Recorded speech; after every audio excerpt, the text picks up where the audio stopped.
Praise the lord. మన ప్రభును మన రక్షకుడైన యేసుక్రీస్తు వారి ఉన్నతమైన నామంలో మీ అందరికీ మా హృదయపూర్వక వందనములు. ఈ యొక్క ఆదరణ వాక్యము మీకు దీవెనకరంగా ఉందని నమ్ముతున్నాము. కనీసము ఈ వాక్యమును ఒక 10 మందికైనా షేర్ చేయగలరని దేవుని పెరట మనవి చేసుకుంటున్నాము. ఈరోజు దేవుని వాక్యము, దేవుడు మరచిపోయెను, ఆయన విముఖుడై ఎప్పుడు చూడకుండును అని వారు తమ హృదయములో అనుకొందురు. కీర్తనల గ్రంథము 10వ కీర్తన 11వ వచనం.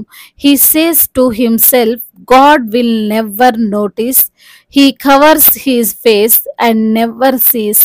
Psalms chapter 10 verse 11. ఈ రోజు నిమిత్తము కృపగలిగిన దేవుడు మనకు అనుగ్రహించిన వాక్య భాగమును బట్టి ధ్యానించుకుందాము.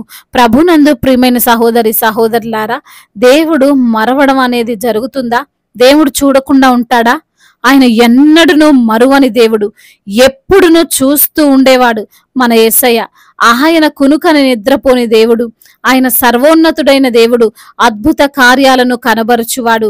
దావీదు వ్రాసిన ఈ కీర్తనలో మనం చూడవచ్చు, దేవునికి వ్యతిరేకంగా జీవిస్తూ భక్తిహీనులుగా ఉంటూ పాపం చేస్తున్న వారు తమ హృదయంలో అనుకుంటారంట, దేవుడు చూడడు, ఆయన మేము చేసిన పాపములు మర్చిపోయాడు, తన బిడ్డలైన వారిపైన ఆయన విముఖుడై ఉన్నాడు, వారిని ఏం చేసినా ఎలా బాధ పెట్టినా ఆయన పట్టించుకోడు, వారిని హింసిస్తున్నా ఆయన ఏమీ అనడు అని వారి ఆలోచన అలాగే ఉంటుంది.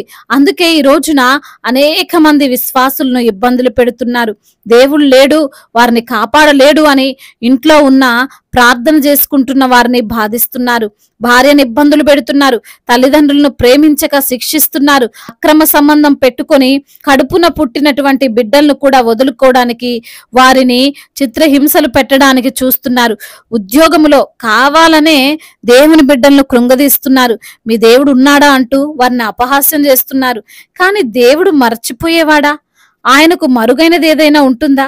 ఆయన అందరి హృదయములు ఎరిగినవాడు కదా, ఆయన చూస్తున్న దేవుడై ఉన్నాడు అని పేరు కదా. అలాంటప్పుడు ఈ రోజున నీవు శ్రమ పడుతుంటే ఎందుకు నీ విరోధులను, నీ శత్రువులను, నీ ప్రత్యర్థులను ఉపేక్షిస్తున్నాడు? వారెందుకు రోజు రోజు పైకి లేస్తూ నన్నేమి ఎవ్వరు చేయలేరు అని అనుకుంటున్నారు అంటే వారికి భయం లేదు, దేవుడు ఏమి చెయ్యలే అని వారు అనుకుంటున్నారు.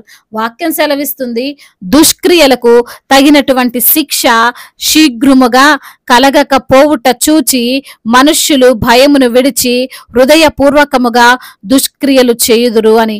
ఒకరు పాపము చేసి మంచిగా జీవిస్తున్నారు, ఇంకొకరు లంచం తీసుకుని సంతోషంగా బ్రతుకుతున్నారు. వ్యభిచారం చేసేవారు కోట్లు సంపాదిస్తున్నారు, కాపీలు కొట్టి పాస్ అవుతున్నారు, దొంగతనాలు చేసి బ్రతుకుతున్నారు. వీరందరూ బాగానే ఉన్నారు కదా, వారికి ఏం కాలేదు కదా, నాకేమవుతుందిలే అని ఇంకొకరు పాపం చేయడానికి రెడీ అవుతున్నారు. ఒక చర్చిని కూలగొడితే వాళ్ళకేం కాలేదు, ఒక పాస్టర్ని తిడితే శాపం ఏం రాలేదు, నేను తిడతా అని పాపం చేయడానికి ధైర్యం తెచ్చుకుంటున్నారు. దానికి కారణం వెంటనే శిక్ష రాకపోవడం వలనే. కానీ శిక్ష అనేది, శాపం అనేది తప్పక వస్తుంది. లేఖనములు సెలవిస్తున్నాయి, మరుగైనది ప్రతిదీ ఒక రోజున బయలుపరచబడుతుంది అని. ఆకాను దేవుడు చేయొద్దు అన్న తప్పును చేస్తాడు, ఎవరు చూడర్లే అని అనుకుంటాడు. దేవుడు చూసినా నన్నేం చెయ్యడులే అని హృదయంలో అనుకున్నాడేమో, నా పైకి శిక్ష రాదులే, వచ్చినా నన్నేం చెయ్యలేరులే అని ఆలోచించాడేమో. కానీ దేవుడే దానిని బయట పెట్టాడు. తాను మాత్రమే కాదు, తనకు సపోర్ట్ చేసిన కుటుంబాన్ని కూడా శిక్షించాడు. ఈ రోజున ఈ మాటలు వింటున్న ప్రియమైన సహోదరి సహోదరులారా, దేవుడు విముఖుడై ఉండలేదు, దేవుడు మరచిపోలేదు. నీకు జరిగిన అవమానం నీవు మరచిపోయినా దేవుడు జ్ఞాపకం ఉంచుకుంటాడు. నిన్ను బాధపరిచిన వారిని నీవు వదిలివేసినా గాని దేవుడు వదిలిపెట్టడు. ఎవరైతే నిన్ను బాధపరిచారో, ఎవరైతే నిన్ను చిన్న చూపు చూశారో, ఎవరైతే నిన్ను కావాలని హింసించారో, ఎవరైతే నిన్ను అపహసించారో వారికి తగిన శిక్ష తప్పకుండా వస్తుంది. వారు ఏదైతే తమ హృదయములో అనుకుంటున్నారో అది తప్పు అని దేవుడు నిరూపిస్తాడు. కాబట్టి బాధపడకు, నీవు నమ్మిన యేసయ్య అన్నీ చూస్తూనే ఉన్నాడు, గమనిస్తున్నాడు. నిన్ను మర్చిపోలేదు, నీవు విడవబడలేదు. సరైన సమయంలో అనగా ఆయన నిర్ణయించిన సమయంలో అన్ని జరుగుతాయి. దేవుని యొక్క ఉగ్రత అంటే ఏంటో నీ విరోధులు చూడబోతున్నారు. ఆయన బిడ్డలను ఎలా కాపాడుకుంటాడో ఆయన ఈ లోకానికి కనబరచబోతున్నాడు. విశ్వాసంతో జీవించు, నిరీక్షణ కోల్పోకు. దేవుడు తప్పక న్యాయమే జరిగిస్తాడు. ఆయన నమ్మిన వారిని, ఆయన పైన ఆధారపడిన వారిని ఆయన ఎప్పుడు విడిచిపెట్టడు, ఎన్నడను ఎడబాయడు. పర్వతములు తొలగిపోయినను, మెట్టలు తత్తరిల్లినను దేవుని యొక్క కృప నిన్ను విడిచిపోదని దేవాతి దేవుడు వాగ్దానం చేస్తున్నాడు. దేవుడు ఈ మాటలను మన హృదయములో ఫలింపచేయునుగాక. వాక్య భాగమును బట్టి ప్రార్థించుకుందాము. ప్రతి ఒక్కరు కూడా ప్రార్థనలో ఏకీభవించగలరు. ప్రార్థన. మహాశక్తి సంపన్నుడా, మహోన్నతుడా, కృపా కనికరములు కలిగిన దేవా, జీవాధిపతి, మీకు వందనాలయ్యా, స్తోత్రాలు ప్రభా. నీవు నిరంతరము ఏలువాడవు ప్రభా, నిరంతరము మాకు తోడై ఉన్న దేవుడవు తండ్రి, నీకు స్తోత్రములు ప్రభా.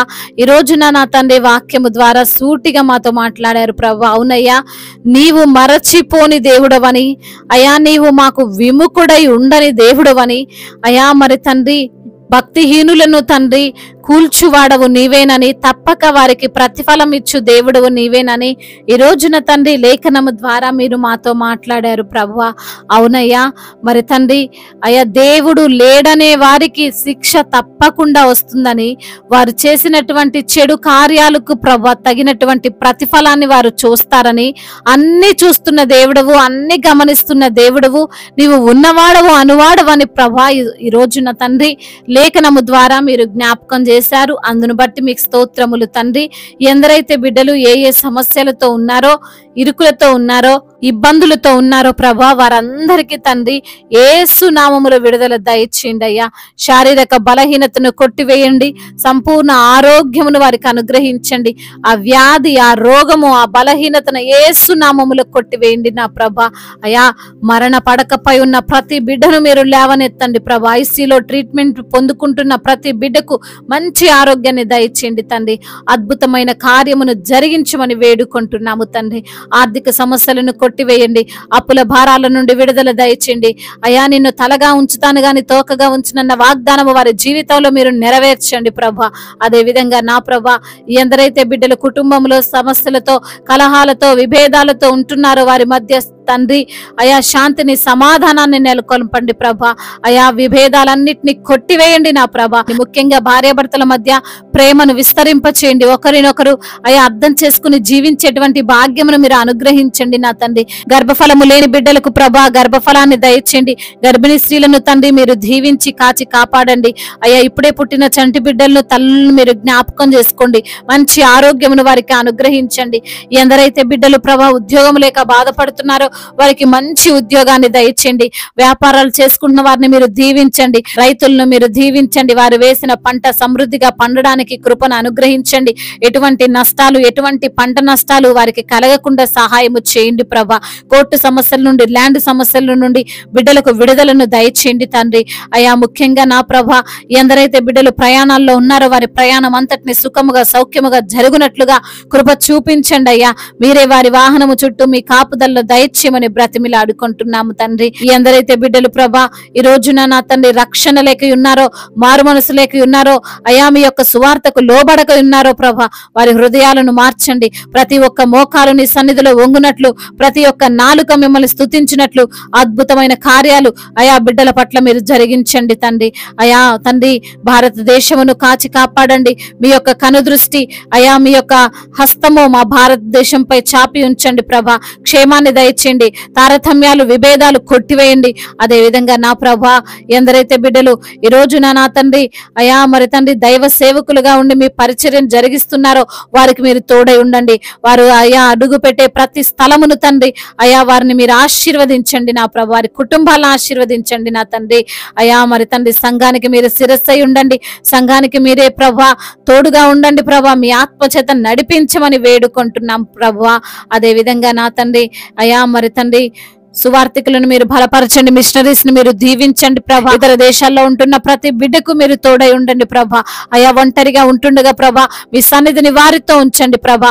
అయా మరి ముఖ్యంగా యవన బిడ్డలను మీరు దీవించమని, చిన్న బిడ్డలకు మీరు తోడుగా ఉండమని, మరి తండ్రి స్కూల్కి వెళ్తుండగా కాలేజ్కి వెళ్తుండగా ప్రభా వారి దరిదాపుల్లోనే లేకుండా ప్రభా వారిని తండ్రి మీరే కాచి కాపాడి ప్రొటెక్షన్ దయచేయమని బ్రతిమిలాడుకుంటూ మానాథుడు సర్వశక్తిమంతుడు సజీవుడు బలవంతుడైన యేసుక్రీస్తు వారి మహిమ గల నామములో ఈ ప్రార్థనను అడిగి వేడుకొని పొందుకొని ఉన్నాము మా ప్రియ పరలోకపు తండ్రి, ఆమేన్. ఈ రోజు పెళ్లి రోజు మరియు పుట్టినరోజు జరుపుకున్న వారందరినీ దేవుడు దీవించి సకల మేలులతో, సకల ఆశీర్వాదములతో, కృపాక్షేమములతో, శాంతి సమాధానముతో దేవుడు మిమ్మల్ని నింపునుగాక. మీ యొక్క ప్రార్థన అవసరతలను మాకు తెలియజేయగలరు. మీ కొరకు మేము తప్పక ప్రార్థిస్తాము. మొదటిసారిగా మన యొక్క ఆదరణ వాక్యం చూస్తున్నట్లయితే తప్పకుండా సబ్స్క్రైబ్ చేసుకోగలరు.